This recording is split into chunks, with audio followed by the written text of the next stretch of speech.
Hey, Kitty. Thank you so much for joining me today. I'm so excited to see you again. Hey, Emily, it is the biggest treat to see you as well. It's dark and rainy here, and you're just a bright ray of sunshine.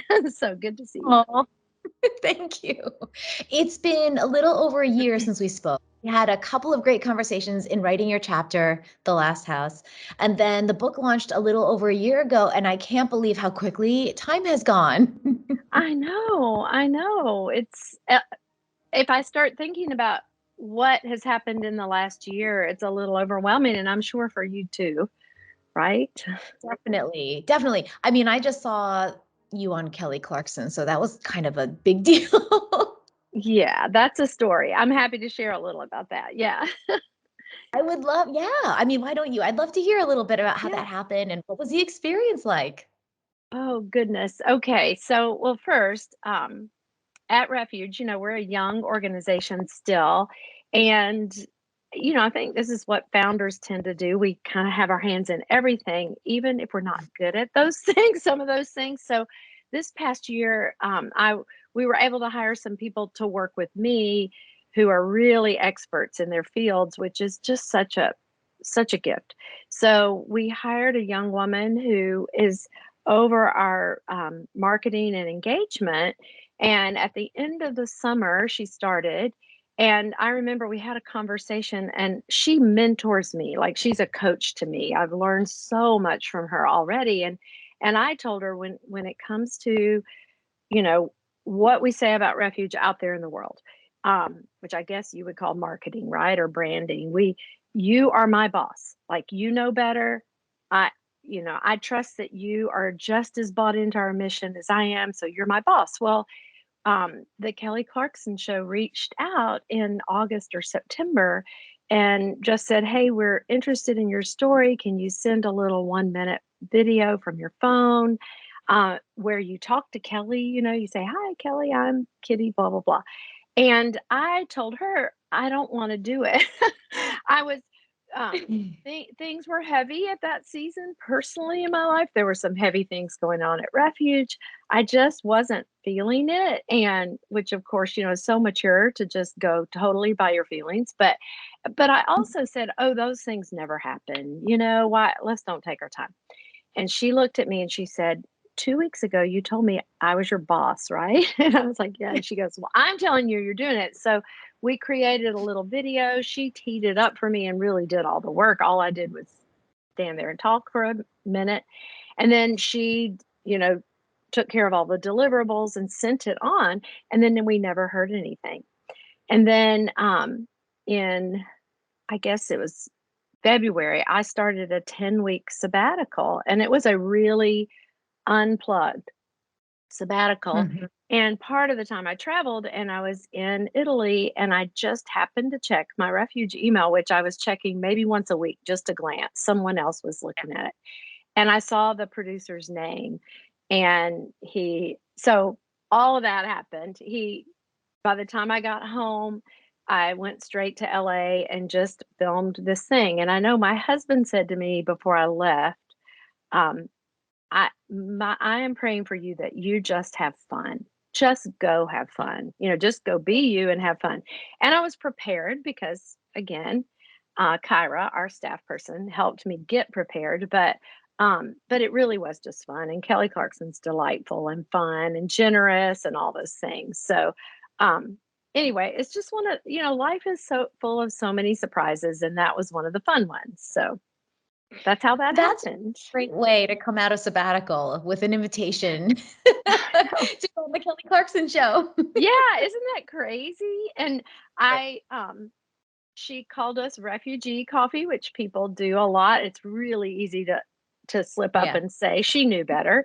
But I corrected her on national television, which felt weird, but afterwards I apologized, if that was off. And she said, "Oh, no, no." She goes, "I'm not that girl," which I just Yeah. appreciated.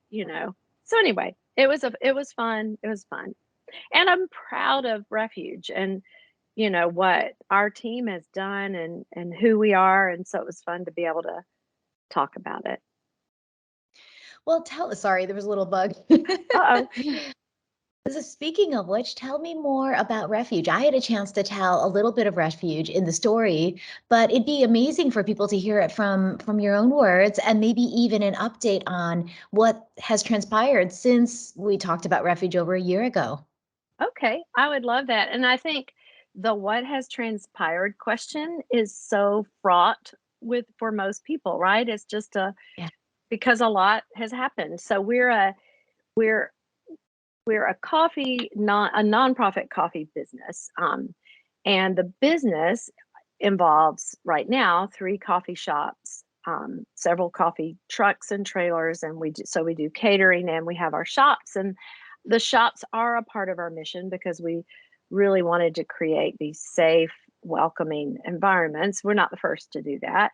And as much as we love Starbucks, they're not the first to do that. Like the coffee shop place and tea shop is has been around for for centuries, but this Mhm. idea that people can gather and there's no agenda and it can feel safe, especially in the community that I'm sitting in, my home right now, which is a refugee resettlement community here in Atlanta. So um, this business is um, it fuels what we do, but we're also a nonprofit. So all of our baristas are in a 1 year training program. They Mhm. spend a full year, full time, most of them, a few part time.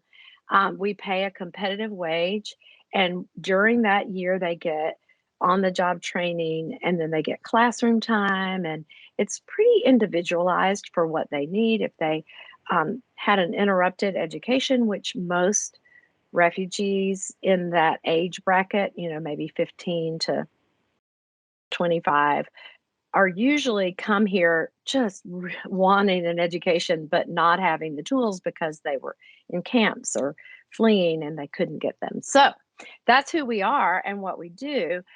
During when COVID hit, a lot of our business, it didn't totally shut down, but it was like everybody else. We had to pivot, our favorite word. And that first year though, I would say, I know I'm going farther back than last year, but that first year, it felt kind of epic. I don't know. It felt like we were charging the hill and we were going to make it. And Mm. everyone on our team, refugees, new and old Americans, we all kind of just had that sort of fight in us. And we got to the end of the year and it was great. And then it just got weary. We got weary and it was hard. And we were opening our shops back up inside, but we were having to figure out how to do it. And so I think we've just come through a lot as an organization. I think our world obviously has come through a lot. And we're in a season now where we're rebuilding. And instead of what 2 years ago we thought was going to be this time of growth and that we had prepared for and we had this foundation, um, we're just now back at that place. And it's just scarier, and the stakes are higher. And then we committed to certain parts of growth that now cost twice as much as when we raised the money to do it, that kind of thing. So Yeah. this community is still a community of resilient, heroic people, and they're still acting like that kind of people. And so um, more than ever, I feel so privileged to work alongside people who've been through so much and yet have recycled all that suffering into um, wanting to be contributors to their communities, wanting to lead others, wanting to be generous. It's pretty amazing. I love so much of what you just said. I don't know if you noticed, I was taking notes. A of resilient, heroic people. I love that. And this idea of recycling suffering, I think that's really interesting. And I think probably everybody can relate to feeling weary and to Yes. feeling you have to rebuild. How do you feel like you're able to recycle that suffering into something else? Um, for me personally, I just said I took a 10 months, I mean, Yeah. not 10 months, 10 week sabbatical. I am, I'm now a card carrying Medicare person, recipient. And Mhm. so what I've discovered is that I'm a hard charger, but I really, really need to step away and get perspective. To Mm. Henri Nouwen, one of my favorites, talks about the importance of knowing that we're not what we do, we're not who people say we are, and we're not what we have. We have, so being really grounded in who I am as a child of God who's loved and precious to Him has been more essential than ever. So, w- for example, and I don't want to give all the details, but one of our barista trainees has just been through something horrific, just kind of a tragic thing that very not anyone's fault, but terrible. And she lost one of her children. And and she's already been through so much loss before she came here. And um, several of us spent the weekend, just with her and with her family, and it's just, it's one of those things where you go away and you're like, this is too much. Not one human being shouldn't have to bear this much, and it feels so Mm. heavy. And I'm learning to feel that, like, it's not bad to feel those things, but I'm having to continually go and sit with that sorrow more, Mm. and be honest about how I feel about it with God and all those things. You Yeah, didn't know this was where this conversation was going to go. Sorry. But not I at all. find that that I need that sort of Mhm. that sort of winding down and getting perspective more than I used to. And I think it's partly my age, but I also Mm. think it's being in the middle of things, which Mm. I I want to be in the middle of things, but sometimes I'm not just I'm not indispensable, and I can step away, and that's a really important part of this as well. So, and I've learned a lot from, you know, again, people who've endured a lot more than I have. And I think that doesn't mean what I've endured is less than. It just means it's different, and I need to learn from others. So, yeah, and it's interesting that in that context of kind of suffering and loss, we're doing this work that is not it's like making coffee, you know? That's all it is, and it's not it is something it involves something everybody can just come to without feeling like they have to bring anything, It's like, here's a cup of coffee. And I mean, Yeah. so I think there's so much wisdom there. And it just reminds me, it takes me right back to when we were having our conversations a year ago. So when you're feeling overly weary and when you're feeling like you have to find a way to get that energy to recycle suffering into something more productive, I heard three things. One is take a break, take that sabbatical. Two is remember that you are not what you do. And the third thing, I love what you said, which is sit with the sorrow. I think we as humans so often just try to run from sorrow or minimize it or suppress it, but sit with it. That's incredibly wise. Thank you.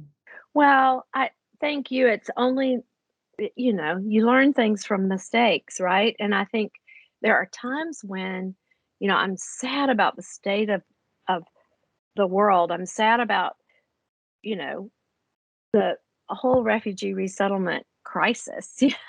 Yeah. And yet, right at that moment, getting really, really busy to try to Mm, quote fix it is not always the answer, right? It doesn't mean yeah. there are things we shouldn't do, but yeah. So anyway, I'm trying to it because it is it the problems of the world are so big. I spoke with a man yesterday. He's from Central African Republic, and he said, "I realize I'm the 1% of the 90 million people who are disabled, not disabled, displaced Just today." Um, he said, "I realize I'm the 1% that have made it to a safe and welcoming mm, country." So I think it's our job at Refuge to make sure that it does feel safe and welcoming, right? That we actually serve safety and welcome to our refugee neighbors. Yeah. Oh, I love that. Is that how you would define your social legacy? Like, what would it be in your words, Kitty? Oh, that's a good question. Even talking about legacy feels a little, it doesn't feel very humble, right? Like, I don't know. I We have actually talked about this a lot. My one of our um, daughters-in-law came to us and said, "We want to hear from it." My husband, we call him Chief, and I'm Kiki to the grandkids and to the kids sometimes. And so I think about our family, and it's funny. I think my legacy is, if there is a legacy, it is. I hope you think about Jesus saying to people, "Peace be with you." I hope Mm. that's part of my legacy, which is funny because I'm not super peaceful. One of our Leon Shambana, who is now our customer experience expert, but started as our first trainee, he always calls me woman of action. I'll drive into the parking lot and he goes, "There's the woman of action." And I hope I do take action that's redemptive and helpful to people. But what I really hope is that people um, sense the peace of God, and that's part of it. I would say another part is, and this is going to sound funny, but I think um, that having fun is restorative and good for people and refreshing. And so we work really hard at Refuge, but we work hard at making sure what we do is fun for everyone. Like, we want it to be fun.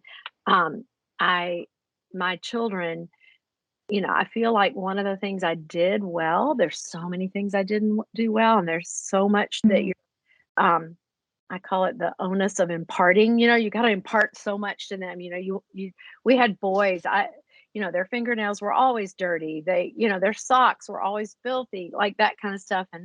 And yet, um, I really love to play with them, and I'm now realizing that was actually a gift to them. At the time, it was more like me trying to survive the onus Yeah. of imparting, of being this mother who does everything right. So I think lightening, not lightning, the world with fun is important too. And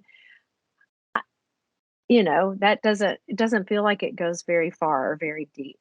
But I I think if we can give that gift to people appropriately in the right time, Yeah. if that's part of what hospitality is. It's saying, "Come be at home with me." And at home, we take off our shoes and we run around and we play and games and we eat good food um, and we're careful with each other, hopefully. But so I think, Yeah. yeah, for me, I think that is the legacy. Now, my husband brings other things to the world. He is the best listener I've ever met. Mm. He the other night, just over dinner, he goes, "If your soul had a color today, what would it be?" And I was like, "What? Where did you find that question?" And he goes, "In my head." And so I think he's just really good at, like, boring into people, in a good way and getting them to be honest and talk about themselves. And that's not my Mm. like. I've learned a lot from him, but I'm not great at that. So, Mm. uh, yeah, I think mine is to bring some kind of buoyancy to the world. You try to push a beach ball down and it pops back up. Yeah. Oh, I love that, bringing buoyancy to the world. And what color did you think your soul was, just out of curiosity? Well, that day we have since used that question, like, with our kids and with one Yeah. other group of people we were with. That day, it was actually kind of gray and stormy. It just wasn't. Yeah. And his was like, he pointed to the wall in our living room, which is kind of a Mhm. dusty, very, very pale blue.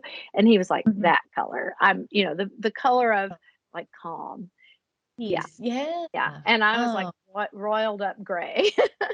So, Oh, I love that. Well, you shared a little bit about Refuge Coffee. Leon, he's also in the book, and what you're doing. I can't wait to come visit as soon as I can. If people wanted to visit you, where would they find you, online or offline? And most importantly, how can we help? How can we be a part of what you're doing, Kitty? I love it. Thank you for asking that question. I love it when people ask. And um, so, where you can visit us, the easiest way to find us is refuge.coffee. I mean, it's refugecoffeeco.com, but refuge.coffee will get you there to our website. Our locations are listed there in Atlanta. There's our home base is right here in Clarkston, which is it's in Atlanta. People think we're somewhere, they hear Clarkston and they think we're far away, and we're not. And this is in the community. It's 1.4 square miles that Time Magazine called the most diverse square mile in the country. There are 45 countries represented here, 65 languages spoken here. So it's a real melting pot. But our coffee shop is in the center of town. We have another shop downtown Atlanta on Auburn Avenue. We have one at Woodruff Art Center, which is where our High Museum and Symphony Hall is, right there. So those are our 3 locations right now. If you go to the website, a little thing will pop up at the top just asking if you want to subscribe to our newsletter. We send it once a week. I just say it's usually a little part of my personal therapy where I process what's going on in the world, which for good or for ill, but it also always has the information, about what's going on, because we do a lot of events and things. So if you're local, that's one way. Couple of other things.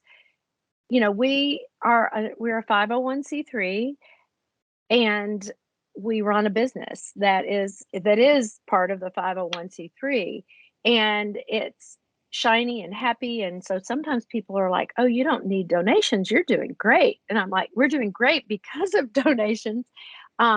For us, growth means more opportunities to hire and train people.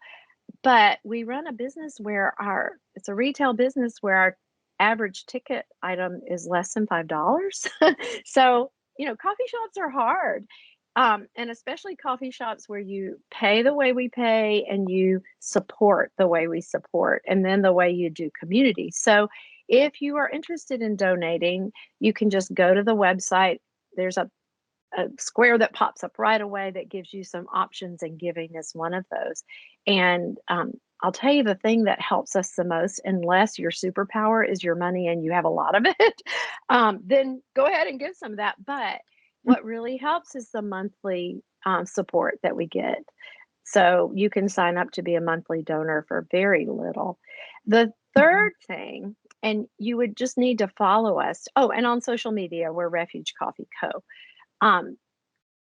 We are in the process of building out our own roasting operation. We're doing it here in Clarkston. It'll provide yet another platform for training, and it will enable people who don't live here and can't come get, a latte or a cappuccino, or my favorite, a cortado, or what brewed coffee from us. You can buy our coffee, and that's coming very soon. And we'll have a subscription service and other ways for you to engage in this work that we do. So that's it. Amazing. That's amazing. I love the idea of roasting yourselves. That's exciting. And I will say this.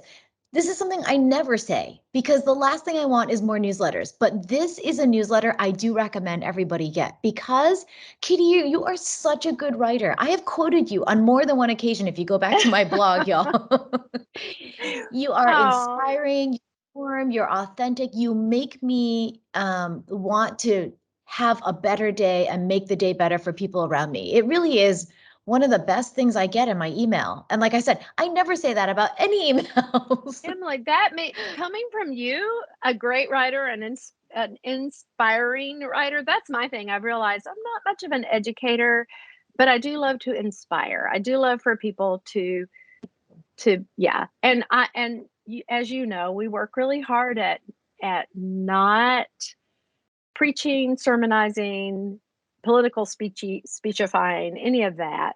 Not that that can be bad, but that's just not what we do. So, and that's sometimes Yeah. hard, but really to stay away from those really extreme margins, where Yeah. you start, you know, lobbing grenades at the other side. So, but thank you for that. That's Agreed. encouraging to me. Thanks.